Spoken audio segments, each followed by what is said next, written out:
पातिव्रत्य धर्म में कितनी शक्ति है कि उसे भंग किए बिना भगवान शिव भी वृंदा के पति दैत्यराज जलंधर का वध नहीं कर सकते थे। जानते हैं आगे क्या हुआ। शिव महापुराण के अंतर्गत द्वितीय रुद्र संहिता के पंचम युद्ध खंड में। नमस्कार।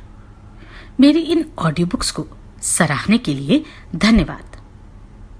अगर आप अपना योगदान देना चाहते हो और आपका सामर्थ्य हो तो स्क्रीन पर दिए गए QR कोड के और ज्वाइन बटन के द्वारा आप यह कार्य कर सकते हैं। व्यास जी बोले, ब्रह्मा जी के श्रेष्ठ पुत्र परम बुद्धिमान हैं। सनत कुमार जी, आपने इस परम अद्भुत कथा का श्रवण कराया। इसके बाद क्या हुआ? उस युद्ध में वह दैत्य जलंधर किस प्रकार मारा गया, इसे कहिए। सनत कुमार बोले, जब वे दैत्यपति जलंधर पार्वती को न देखकर युद्ध भूमि में लौट आया और गांधर्वी माया विलीन हो गई, तब वृषभध्वज भगवान शंकर चैतन्य हुए। माया के अंतर्धान हो जाने पर भगवान शंकर को ज्ञान हुआ। तदनंतर संहार करने वाले शंकर लौकिक गति का आश्रय लेकर अत्यधिक क्रुद्ध हुए। इसके बाद शिवजी विस्मित मन तथा क्रुद्ध होकर जलंधर से युद्ध करने के लिए चल दिए। उस दैत्य ने भी शिवजी को पुनः आता हुआ देखकर उन पर बाणों की वर्षा करना आरंभ कर दिया। प्रभु शिवजी ने बलशाली उस जलंधर के द्वारा छोड़े गए उग्र बाणों को अपने श्रेष्ठ बाणों से बड़ी शीघ्रता से काटकर गिरा दिया। त्रिभुवन संहार करता शिव के लिए यह कोई अद्भुत बात नहीं हुई। तदनंतर अद्भुत पराक्रम वाले शंकर जी को देखकर जलंधर ने उन्हें मोहित करने के लिए माया की पार्वती बनाई। शिवजी ने रथ पर स्थित बंधी हुई, विलाप करती हुई एवं शुंभ तथा निशुंभ के द्वारा मारी जाती हुई पार्वती को देखा। तब उस स्थिति वाली पार्वती को देखकर लौकिक गति प्रदर्शित करते हुए शिवजी सामान्य जनों की तरह अत्यंत व्याकुल हो उठे। उस समय अनेक प्रकार की लीलाओं में प्रवीण शंकर जी के अंग शिथिल हो गए और अपना पराक्रम भूलकर वे दुखी होकर मुख नीचे करके मौन हो गए। उसके बाद जलंधर ने पूंछ तक धंसने वाले 3 बाणों से वेगपूर्वक शिवजी के सिर, हृदय तथा उत्तर प्रदेश पर प्रहार किया। तब महालीला करने वाले तथा ज्ञान तत्व वाले भगवान रुद्र ने क्षण भर में अग्निज्वाला के समूह से युक्त अत्यंत भयंकर रौद्र रूप दिखा दिया। उनके इस अति महारौद्र रूप को देखकर महादैत्यगण सम्मुख खड़े रहने में असमर्थ हो गए और 10 दिशाओं में भागने लगे। हे मुनीश्वर, उस समय वीरों में विख्यात महावीर जो शुंभ एवं निशुंभ थे, वे भी रण में स्थित न रह सके। जलंधर के द्वारा रची गई माया क्षण भर में विलुप्त हो गई। उस संग्राम में चारों ओर महान हाहाकार होने लगा। तब उन दोनों को भागते हुए देखकर क्रुद्ध हुए रुद्र ने धिक्कार कर उन शुंभ निशुंभ को इस प्रकार शाप दिया। रुद्र बोले, तुम दोनों दैत्य महान दुष्ट हो। तुम दोनों पार्वती को दंड देने वाले हो, मेरा महान अपराध करने वाले हो और इस संग्राम से भाग रहे हो। युद्ध से भागने वाले को नहीं मारना चाहिए, अतः मैं तुम दोनों का वध नहीं करूंगा, किंतु गौरी मेरे युद्ध से भागे हुए तुम दोनों का वध अवश्य करेंगी। अभी शंकर जी यह बात कह ही रहे थे कि जलती हुई अग्नि के समान समुद्रपुत्र जलंधर अत्यधिक क्रुद्ध हो उठा। उसने बड़े वेग के साथ शिवजी पर तीक्ष्ण बाणों की वर्षा करना प्रारंभ कर दिया, जिससे पृथ्वी तल बाणों के अंधकार से ढक गया।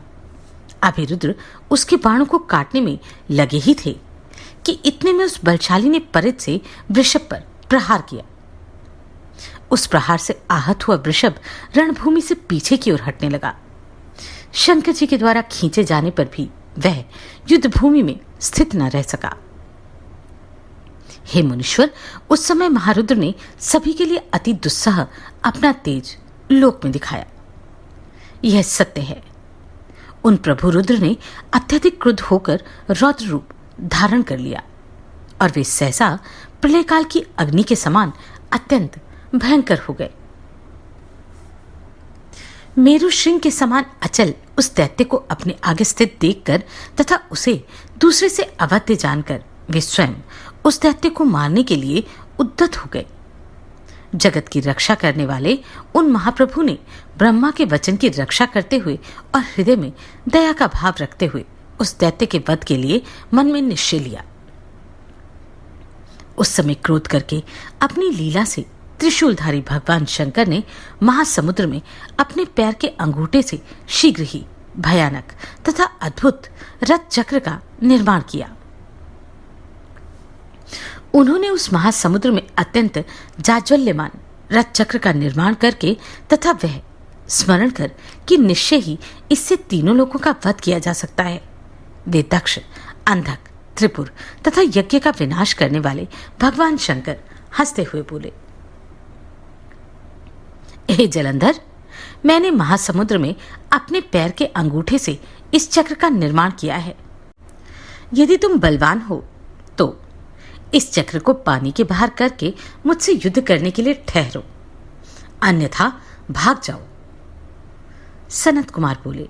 उनके उस वचन को सुनकर जलंधर की आंखें क्रोध से जलने लगी और वह अपने क्रोध भरे नेत्रों से शंकर जी को जलाता हुआ सा उनकी ओर देखकर कहने लगा, हे शंकर, मैं रेखा के समान इस चक्र सुदर्शन को उठाकर गणों सहित तुम्हारा एवं देवताओं के साथ समस्त लोगों का वध कर गरुड़ के समान अपना भाग ग्रहण करूंगा।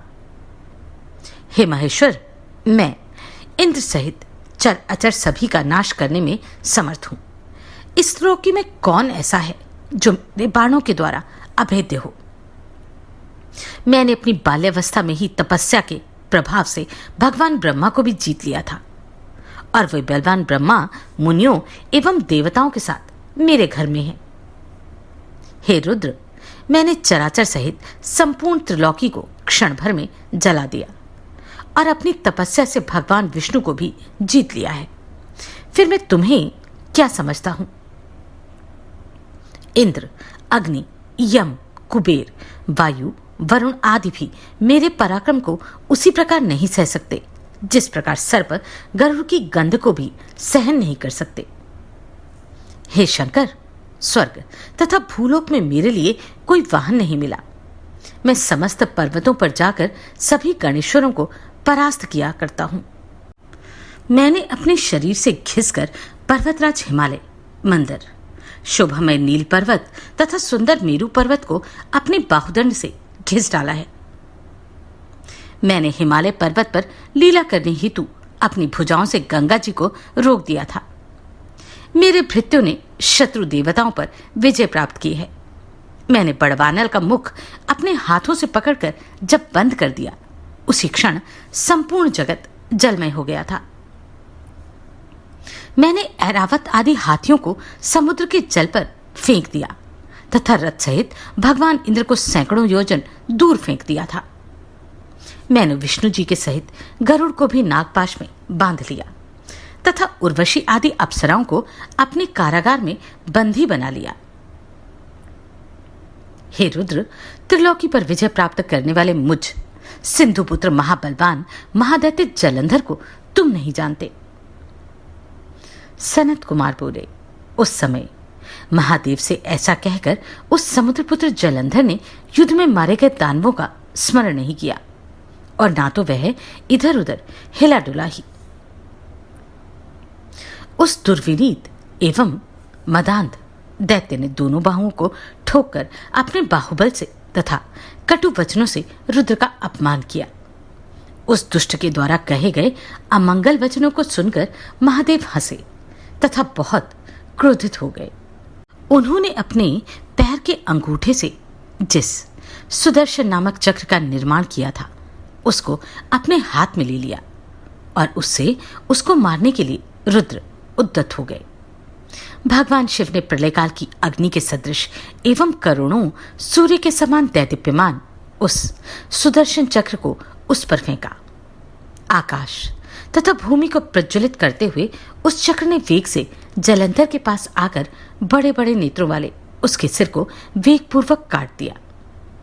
उस सिंधुपुत्र दैत्य का शरीर एवं सिर भूतल को नादित करता हुआ रथ से पृथ्वी पर गिर पड़ा और चारों ओर महान हाहाकार होने लगा। काले पहाड़ के समान उसका शरीर दो टुकड़े होकर उसी प्रकार गिर पड़ा जैसे वज्र के प्रहार से अति विशाल पर्वत दो टुकड़े होकर समुद्र में गिर पड़ता है। हे मुनीश्वर, उसके भयंकर रक्त से सारा जगत व्याप्त हो गया और उससे पृथ्वी लाल हो जाने से विकृत हो गई। शिव जी की आज्ञा से उसका संपूर्ण रक्त एवं मांस महारौरव नर्क में जाकर रक्त का कुंड बन गया। उसके शरीर से निकला हुआ तेज शंकर में उसी प्रकार समा गया जिस प्रकार वृंदा के शरीर से उत्पन्न तेज गौरी में प्रविष्ट हो गया था। जलंधर को मरा हुआ देखकर उस समय देव, गंधर्व तथा नारायण अत्यंत प्रसन्न हो उठे। शंकर जी को साधुवाद देने लगे। सभी देव, सिद्ध एवं मुनीश्वर भी प्रसन्न हो गए और पुष्प वृष्टि करते हुए उच्च स्वर में उनका यशोगान करने लगे। देवांगनाएं प्रेम से विह्वल होकर अति आनंद पूर्वक नृत्य करने लगी और मनोहर रागयुक्त शब्दों से किन्नरों के साथ सुंदर पदों को गाने लगी। हे मुने, उस समय वृंदापति जलंधर के मर जाने पर सभी और पवित्र तथा सुखद स्पर्श वाली दिशाएं प्रसन्न हो गईं। तीनों प्रकार की वायु चलने लगी। चंद्रमा शीतलता से युक्त हो गया। सूर्य परम तेज से तपने लगा। शांत अग्नि जलने लगी और आकाश निर्मल हो गया।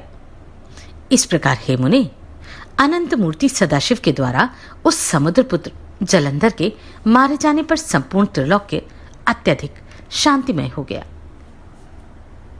सनत कुमार बोले, हे व्यास, इसके बाद ब्रह्मा आदि सभी देवता एवं मुनिगण सिर झुकाकर प्रिय वाणी से देव देवेश की स्तुति करने लगे। देवता बोले, हे देवदेव, हे महादेव, हे शरणागत वत्सल, आप सदा सज्जनों को सुख देने वाले तथा भक्तों का दुख दूर करने वाले हैं।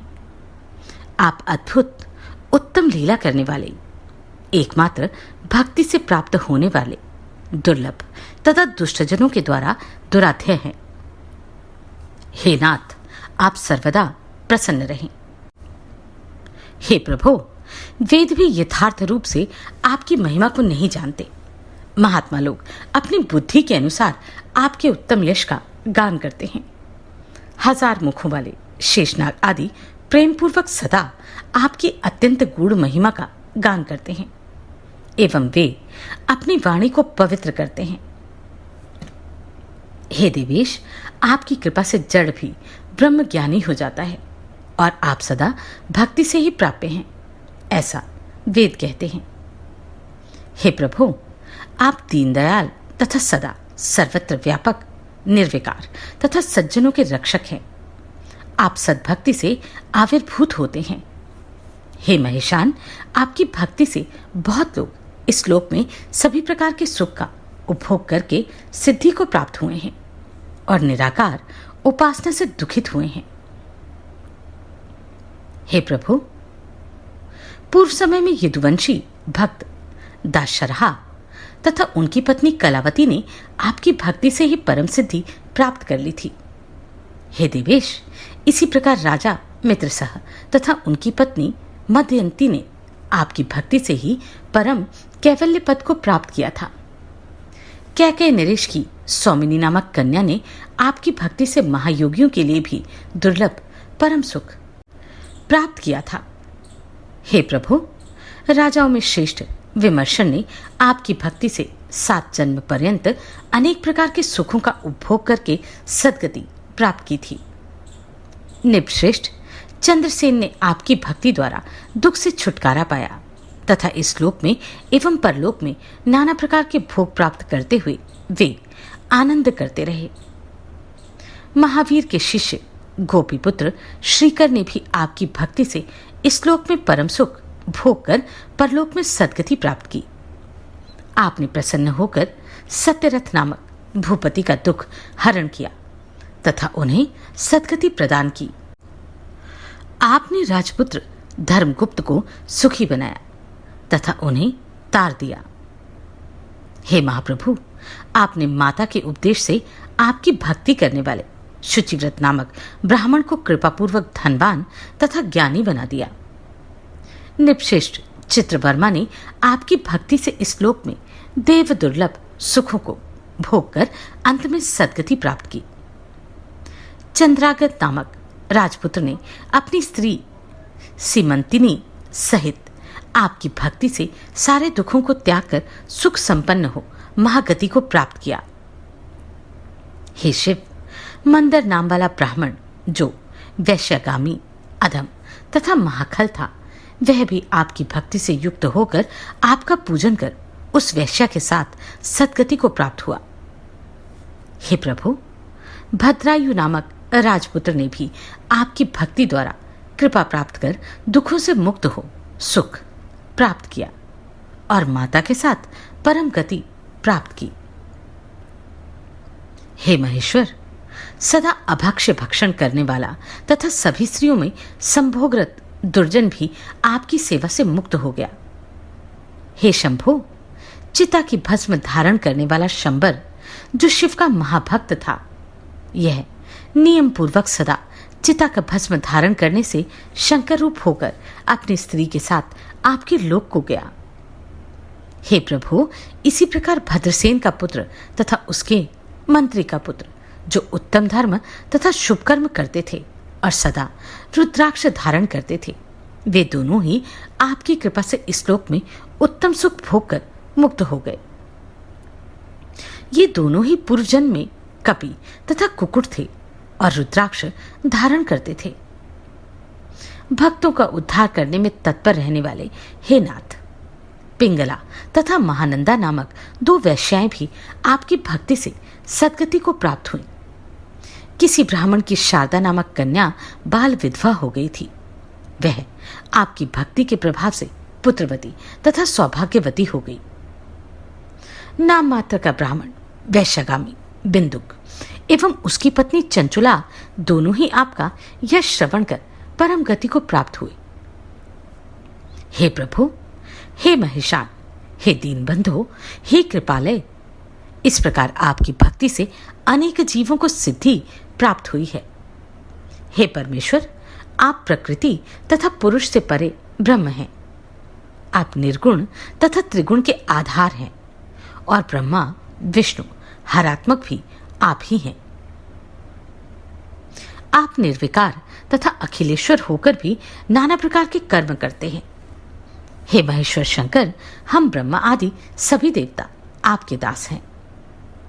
हे नाथ, हे देवेश, हे शिव, हम सभी आपकी प्रजा हैं और सदा आपके शरणागत हैं। अतः आप प्रसन्न होइए और सदा हम लोगों की रक्षा कीजिए। सनत कुमार बोले, इस प्रकार ब्रह्मादि देवता तथा सभी मुनीश्वर स्तुति करके शिवजी के चरण युगल का ध्यान करते हुए मौन हो गए। इसके बाद महेश्वर प्रभु शंकर जी देवगणों की शुभ स्तुति सुनकर उन्हें श्रेष्ठ वर देकर शीघ्र अंतर्धान हो गए। शत्रुओं के मारे जाने से ब्रह्मादि सभी देवता प्रसन्न हो गए।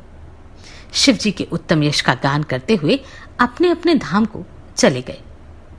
जलंधर वध से संबंधित भगवान शिव का यह श्रेष्ठ आख्यान पुण्य को देने वाला एवं पापों को नष्ट करने वाला है। देवताओं के द्वारा की गई यह स्तुति पुण्य देने वाली, समस्त पापों को नष्ट करने वाली, सब प्रकार के सुखों को देने वाली तथा सर्वदा महेश को आनंद प्रदान करने वाली है। जो इन दोनों आख्यान को पढ़ता अथवा पढ़ाता है, वह इस श्लोक में महान सुख भोग कर गणपतित्व को प्राप्त करता है। तो यह थी जलंधर वध की अद्भुत कथा। जाने आगे क्या हुआ अगले अध्याय में। आप सभी को कोटि कोटि साधुवाद। आपने इन वीडियोस को इतना प्रेम दिया। नमस्कार, मैं आभा शर्मा जावास। यदि आपको मेरा ये प्रयत्न सराहनीय लगा हो तो मुझे सब्सक्राइब करके प्रोत्साहित करें।